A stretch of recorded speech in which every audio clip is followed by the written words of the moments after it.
परिचय। राजू रोज स्कूल जाने के लिए पास के गांव तक यात्रा करता है। उसे आज फिर से देर हो गई। उसके शिक्षक ने कक्षा शुरू कर दी थी। उसने सोचा शिक्षक आज गुस्सा होगी, लेकिन उसकी शिक्षक ने उसे कक्षा में बैठने के लिए कहा। वह जानती थी कि राजू को स्कूल पहुंचने के लिए परिवहन के 2 अलग-अलग साधन उपयोग करने पड़ते थे। आज वे परिवहन के विभिन्न साधनों के बारे में चर्चा करेंगे। इस पाठ में आप परिवहन के साधनों के बारे में सीखेंगे। उद्देश्य। इस पाठ के अंत में आप निम्नलिखित सीखने में सक्षम हो जाएंगे।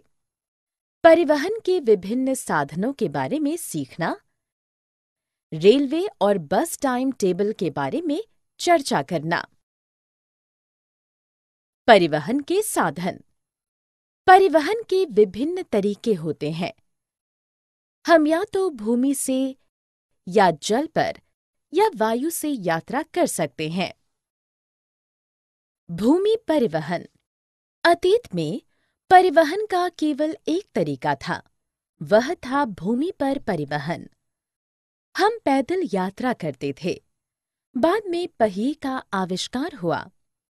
पहले के समय की बैलगाड़ी और घोड़ा गाड़ी या तांगा की जगह अब साइकिल, बसें, कार और स्कूटर ने ले ली है।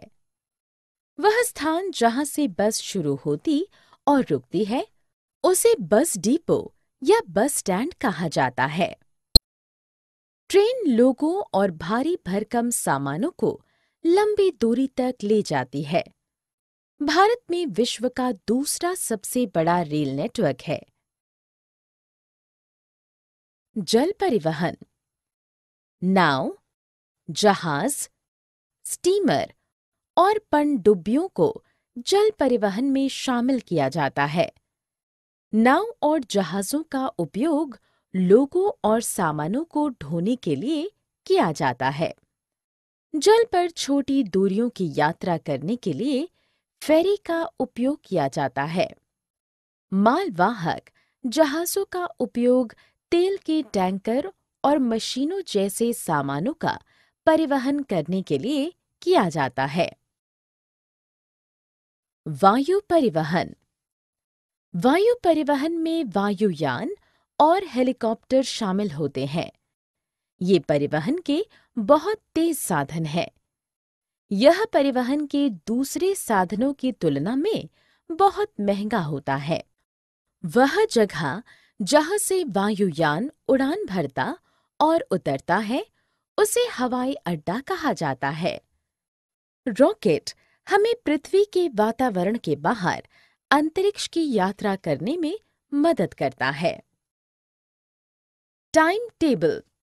रेलवे टाइम टेबल प्रत्येक ट्रेन के रास्ते के बारे में विवरण देता है, जैसे कि रास्ते में पड़ने वाले स्टेशन, ट्रेन हर स्टेशन पर कितने बजे पहुंचेगी और स्टेशन को छोड़ेगी और तय की गई दूरी।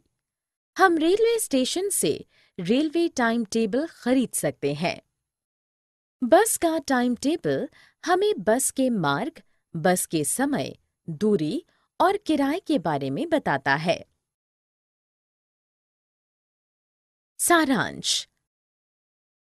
हमने जो कुछ सीखा है उसे संक्षेप में दोहराएं। परिवहन के 3 तरीके हैं: भूमि, पानी और हवा। आदिम काल में लोग पैदल यात्रा करते थे। गाड़ी, साइकिल, कार और ट्रक भूमि परिवहन के साधन हैं। नाव, जहाज और स्टीमर जल परिवहन के साधन हैं। हवाई जहाज और रॉकेट हवाई परिवहन के साधन हैं। रेलवे टाइम टेबल ट्रेनों के क्रम के बारे में जानकारी देती है।